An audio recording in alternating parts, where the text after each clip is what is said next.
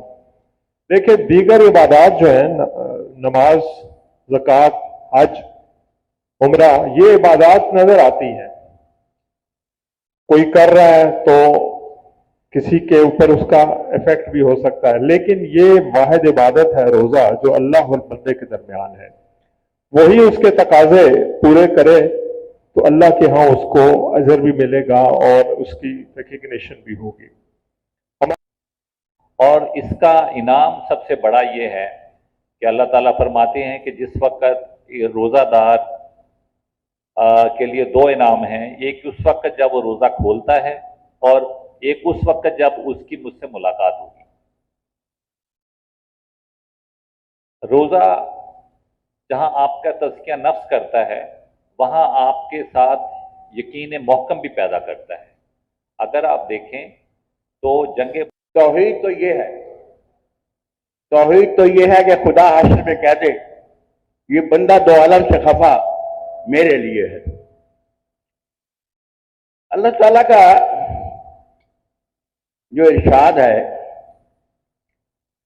تزکیہ نفس کے بارے میں، رمضان کے بارے میں، 12 مہینے ہیں، اللہ فرماتا ہے کہ یہ مہینہ میرا ہے۔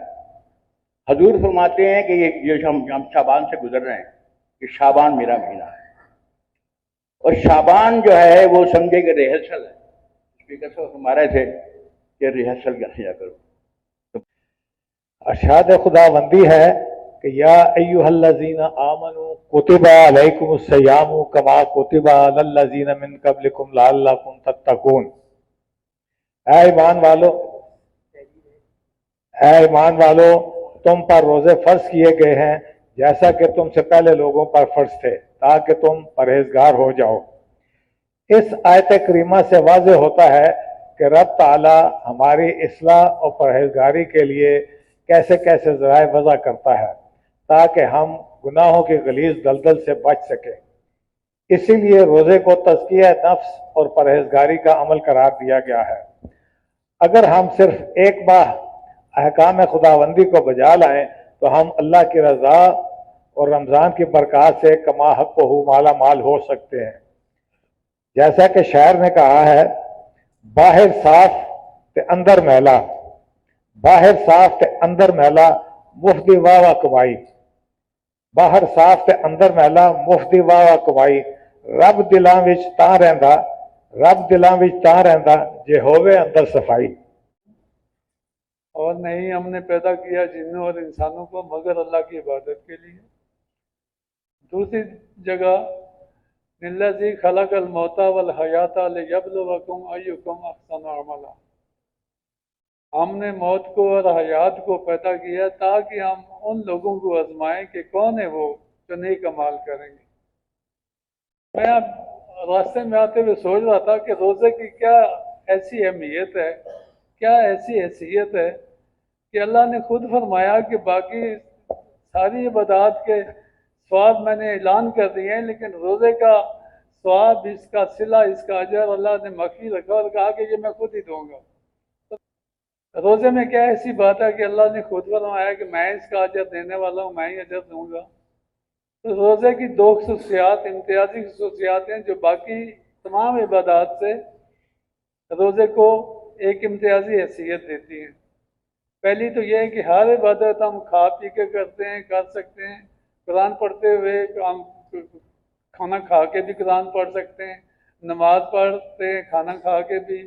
روزے میں ہم اپنے اوپر کھانے کی پینے کی پابندی لگا لیتے ہیں۔ نہ بولنا اور ایک دوسرے کے ساتھ اخلاص برتنا، بغض و عناد ختم کرنا۔ اگر کسی سے رنجش ہے تو رنجش ختم کرنی چاہیے، ایثار اختیار کرنا چاہیے۔ یہ انسان کا جو طرز عمل ہے یہ معاملات میں آتا ہے، اس کے اوپر زیادہ زور دینا چاہیے۔ اللہ تعالیٰ دعا ہے کہ ہمیں اللہ تعالیٰ توفیق دے کہ ہم رمضان شریف کے اور ماہ صیام کے تقاضے پورے کریں۔ بہت شکریہ۔